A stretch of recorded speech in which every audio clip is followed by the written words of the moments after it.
Hey guys, it's Trina and this is my December reading wrap up. Before I move into the books that I read this month, I want to give a couple of quick shout outs to some of my fellow booktubers that have really made 2016 a great year for me. This year I have really gotten to know Jenna from Jenna Claire K, Megan from Megan Precourt, and Monica from Tomes Project. All three of them live somewhat near me and we've been able to meet up several times this year at a local bookstore and go to like author signings. I just am so thankful for them and their friendship and for putting up with me, and I really highly recommend following them because not only do I love them, but I love their channels and platforms.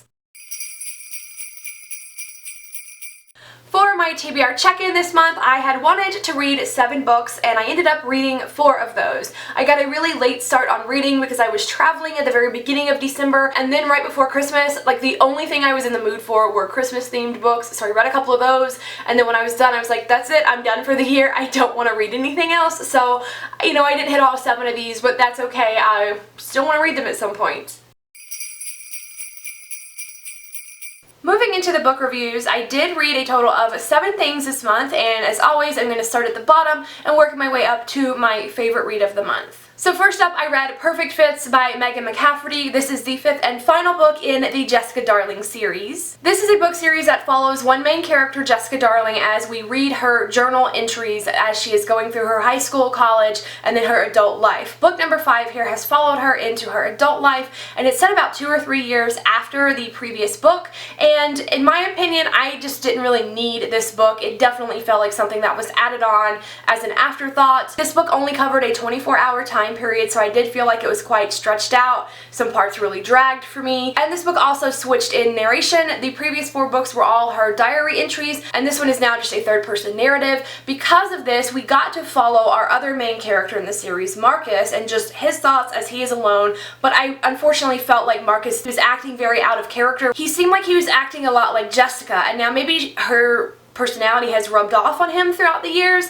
but really I just felt like the author did not really distinguish these characters. I ended up rating it only 2 stars. I really didn't enjoy it, although I will say I am glad now to be done with this series. It connected with me in terms of being nostalgic to my high school and college experiences, but with me and Jessica both being adults now, I just grew tired of how snarky and judgmental she was. Now that I have finished this entire series and having read another of Megan McCafferty's books, she has a series called Bumped or Thumped or something like that. I never continued in that series because I felt like it was very judgmental and that the author was really pushing her tone and her thoughts on you, and now that I have finished this series I feel like it's the same way, so I think it's safe to say I probably won't read anything else by this author in the future. Next up, I read The 12 Days of Dash and Lily by Rachel Cohn and David Levithan. This one is the sequel to Dash and Lily's Book of Dares. That first book is another book that was told in journal format where these 2 characters had never met before, but one of them finds the other's journal and they start writing back and forth to each other and leaving it in places where the other will find it. Both of these books are set during Christmas time, so this one takes place a year after the first one, and the one character who is like super into Christmas has now lost her Christmas spirit in this one. So it's kind of a journey about her getting her Christmas spirit back. Again, I didn't think this book was necessary. I didn't really need a continuation of it. The first book is definitely better, and I would honestly recommend treating it as a standalone. I would say it's a good book to read around the holidays, but honestly I would just recommend the first book over this one. The next book I read was Crooked Kingdom by Leigh Bardugo. This is the 2nd and final book in the Six of Crows duology. This series is about a group of 6 characters from very different backgrounds that find themselves having to work together in order to stop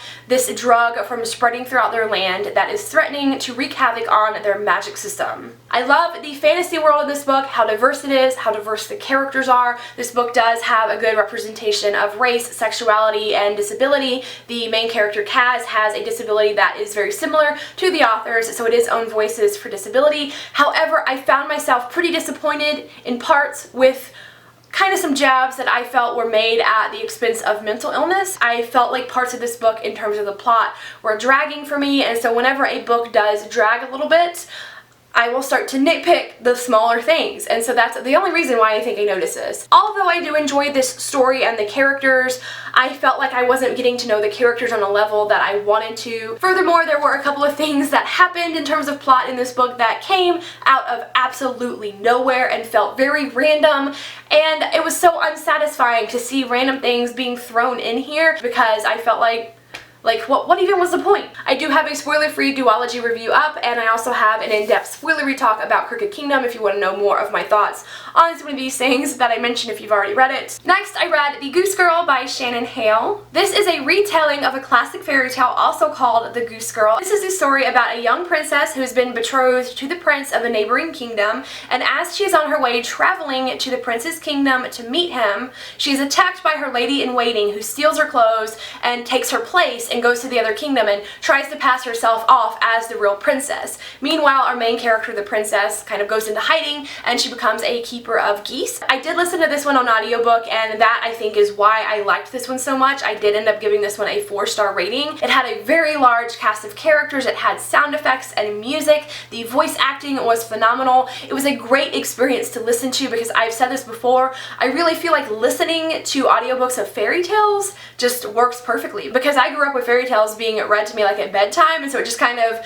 makes me feel comforted and entertained, so I enjoy listening to fairy tales. It definitely worked for me in that format. In terms of the story, what I found as something that I disliked is that I thought like the beginning really dragged getting into it, introducing us to the princess. A lot of time was spent on building up things that never really had much meaning in the end. But the ending of this book packed a big impact for me. It was extremely fulfilling. I really liked it. This is a story where it's like you really want her to get her revenge on this awful thing that has happened, but you also really enjoy as a character that she doesn't like whine and complain the whole time. She doesn't like lose sight of things because she just wants revenge. She actually takes comfort and finds solace in where she finds herself, and I did really like that about her character. And the ending was so fulfilling to me, and I was like, yes girl! So I really did enjoy it. That's why it got a higher rating. The ending and the fun audiobook. Next, I read Leave Me by Gayle Forman. This is Gayle's first adult novel. I've read, I think, all of her YA novels before, so I definitely wanted to check this one out. This one is about a woman who is a mother, and she has a full-time job that she is trying to juggle with her family life. One day she has a heart attack, and she is supposed to start taking it easy, be on bed rest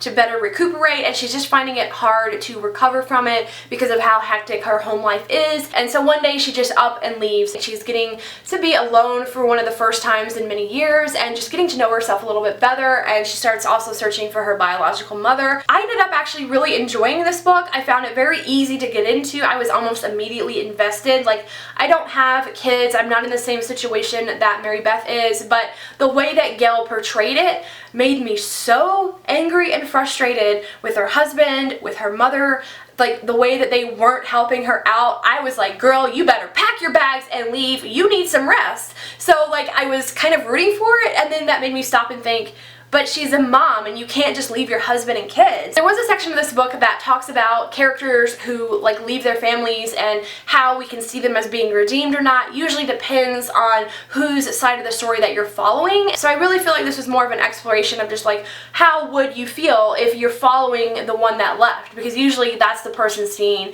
as the irresponsible, the bad one who's hurt their family and stuff. And it's like, well, let's follow that character and see like what they do and would they be understood. I did not always agree with the things the character was doing, but it gave me a lot to think about, so I had an enjoyable time reading it, and I think that Gayle writes adult fiction really well. I think I actually enjoyed this one better than I have some of her YA books. Then I read What Light by J. Asher. This book was sent to me by Penguin for review consideration, but that did not influence my thoughts on this book at all. This is a book set during Christmas time, and we're following our main character Sierra, who lives in Oregon with her family who owns a Christmas tree farm, and every winter they move to California to operate a Christmas tree lot. And in this particular year, they think it might be their last year operating the tree lot because the business isn't doing that well. So when Sierra goes to California, she's got a whole different set of friends in California, and she is struggling with the idea of maybe having to say goodbye to them and not seeing them again next year. It is a romance, so of course she meets a boy, and this boy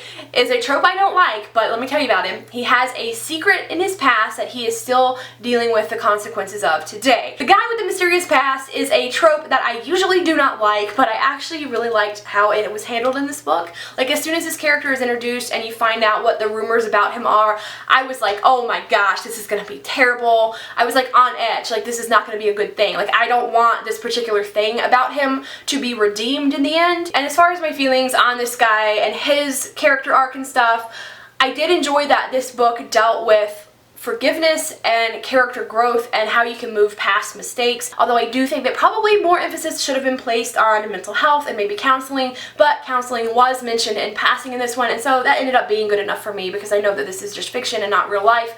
But I think that if you read this discerningly, that you would be fine with it. I was also pretty irritated for a while at how these characters did not confront what this secret was. Like, he just did not tell her for a while, and I was screaming at these characters to use your words. One of the things I hate the most in romance novels is when these characters just refuse to communicate, but once these characters did sit down and talk about it, I felt like they communicated very well thereafter. There's actually a scene where they get into a fight and they do use their words and they do actually talk about the issue at hand, and I realized as I read that scene, like, wow, I needed to read that, because I feel like most YA romances, when a fight ever is portrayed, usually the characters just make assumptions about each other, storm off, and then refuse to talk. I did enjoy how this one had the characters actually communicating, and I also enjoyed how Sierra communicated with her parents. The parents were very active in her life, and overall, I just really enjoyed this book, and it definitely has a lot of Christmas time vibes. So I know it's too late for Christmas this year, but if you're looking for a great Christmas atmosphere type book to read next year, definitely I would recommend this one. The final book I read this month, my favorite one, was actually a reread, and it was my favorite book last month also.